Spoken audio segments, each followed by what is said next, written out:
my name is Kaylin. And I'm Jason. And this is What's Your Problem, where today we begin Season 5, the Season of Trends, with a discussion surrounding open educational resources. For more, we'll send it over to Adam. Adam? Thanks, Kaylin. Today we're going to be exploring open educational resources, or OER. It's likely that you're at least familiar with the term because, like all the trends we'll be investigating this season, the discussion around OER has been gaining steam over the last few years. In fact, in a recent survey, OER adoption was listed as one of the top innovative techniques that chief online officers at higher education institutions would most like to adopt, second only to game-based learning and micro-credentials, both of which we'll cover later in this season. So what are open educational resources? The term is often used as a synonym for free resources, or for any learning object that falls under fair use or public domain. OER are also often believed to be subpar academic works that aren't peer-reviewed or kept up to date, and therefore can't provide the rich, engaging experience that we seek to offer students. However, none of those assumptions is actually true. OER are, in fact, copyrighted materials, some of which actually do have an associated cost and other restrictions that govern their use.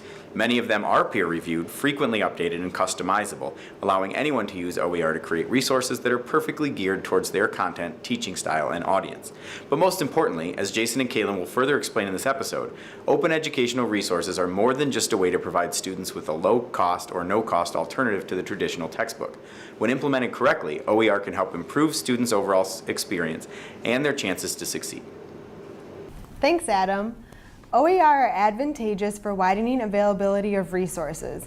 You may hear instructors grumble that many students don't bother to buy a textbook or they share textbooks with other students. With OER, students have access to these materials from day one of the course and throughout the semester. Even after the course is ended, they can easily pull up an open textbook or image that contain an important concept from the course and use it as a reference in their job.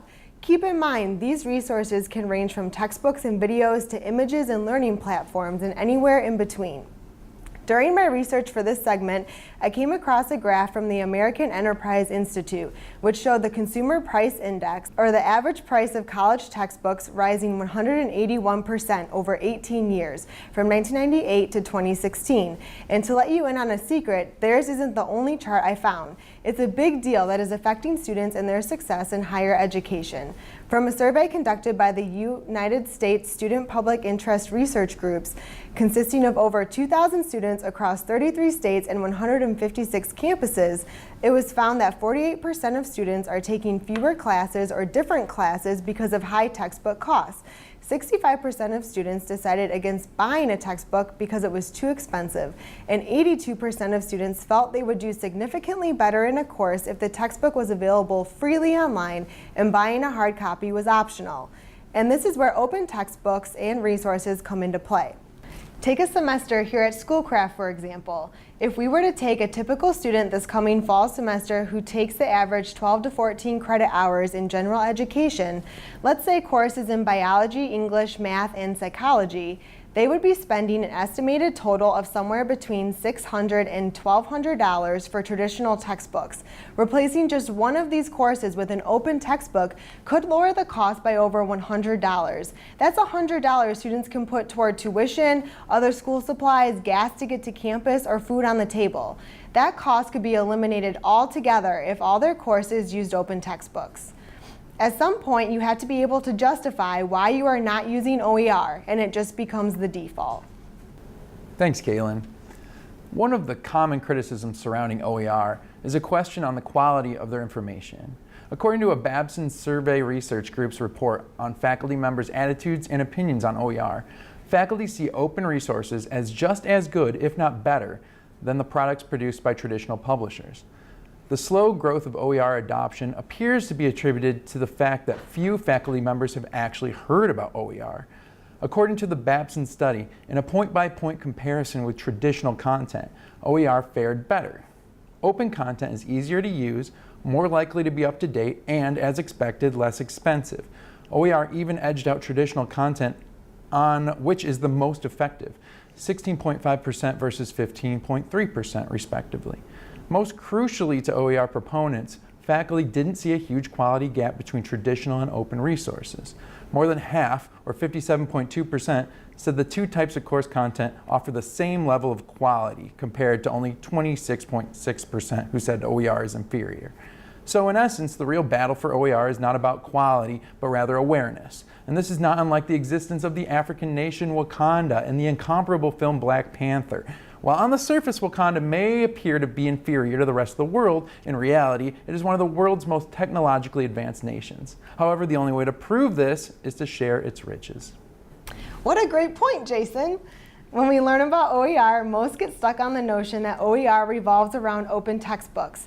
Well, that is just a little sliver of what OER has to offer. OpenStax, which is known for their high-quality, peer-reviewed open textbooks, also provide instructor materials with a free login. Available, among others, are PowerPoint slides, test banks, and a solution guide. Openly sourced learning platforms like Lumen's Online Homework Manager can enhance engagement in a learning management system like Blackboard. The MCO Hub on OER Commons can be a reliable search engine when trying to find open content to fill in your teaching. We in Distance Learning have also curated our very own Learning Object Repository, which houses a number of ancillary materials our faculty can use in their courses or use as an example to create resources for their own courses. So as a quick recap, open educational resources are emerging in many areas as effective alternatives to traditional learning materials. And in addition to being cheaper, OER also provides several other benefits. First off, they can remove significant barriers to students, allowing them to better manage their resources while working towards their academic goals. Secondly, the perceived quality gap between publisher content and OER is closing at a rapid pace. In some areas, including currency and ease of use, open resources are beginning to pull ahead. Finally, openly licensed ancillary materials such as test banks and interactive content are becoming more readily available.